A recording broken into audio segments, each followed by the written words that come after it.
Good day, it is Althea from the Bible in 1 year. Today we spend time in Matthew 21, verse 12 to 22, to bear much fruit.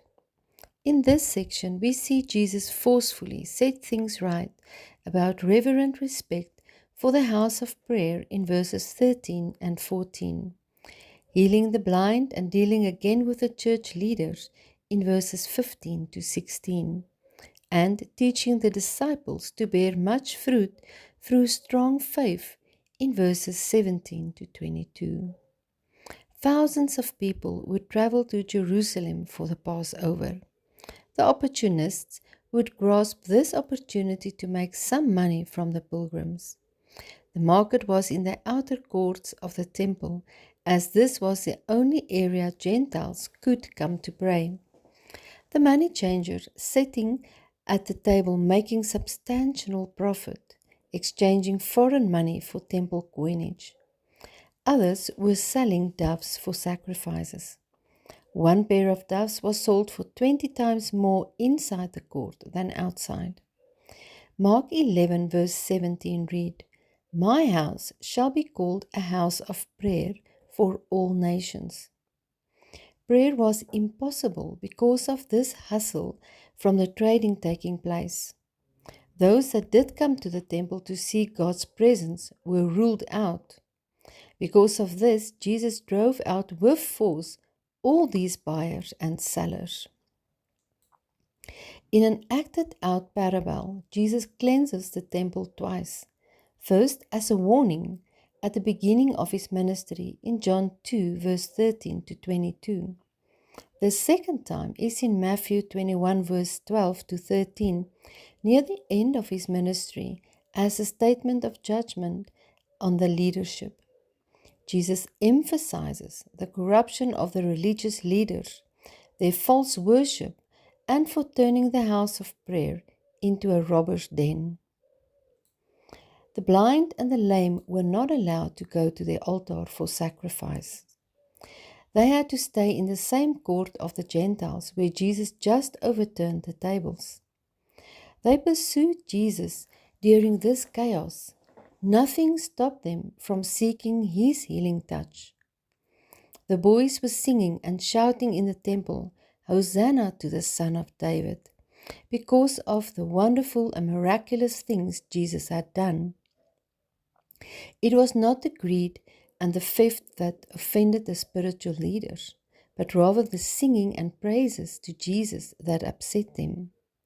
Charles Spurgeon says, "God does not sanctify children into men, but he sanctified children in their own childlike way."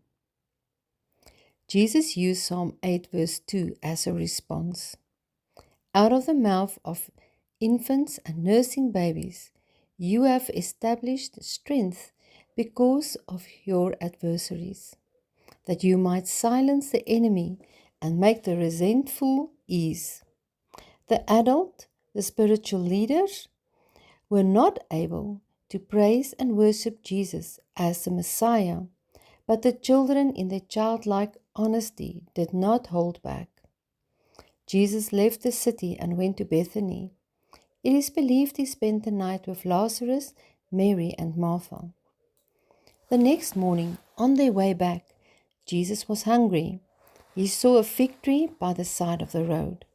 Since the fruit of the fig tree appeared around the same time as the leaves, Jesus expected to find fruit on the tree, but there were none. He cursed the tree, and is instantly withered away. This has a symbolic important message referring to Hosea 9 verse 10 to 17. To all those who appear to bear spiritual fruit, but in fact are not. At first, Israel was like finding a fig tree that bears fruit for the first time, but then they took to sin like pig to a dirt. They wouldn't listen. It will be a black day for them when I, Jesus, turn my back on them. This is a warning of the coming judgment on all that does not bear fruit. The disciples were astonished, asking, "How is this possible?" Note that this teaching Jesus gave them here is not for the multitudes, but for those that already bear fruit.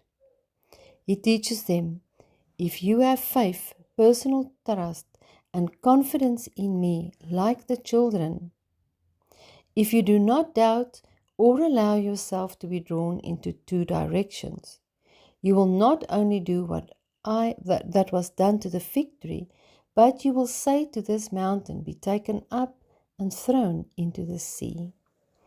If it is God's will, it will happen. My disciples, those who trust and rely on me, whatever you ask for in prayer, believing that you will receive it. He encouraged the disciples to have this kind of faith, trusting that God would also hear and use them. Matthew Poole says, "Nothing is too big for the true faith to obtain, but that faith must have a promise to lean upon." May you be blessed. Goodbye.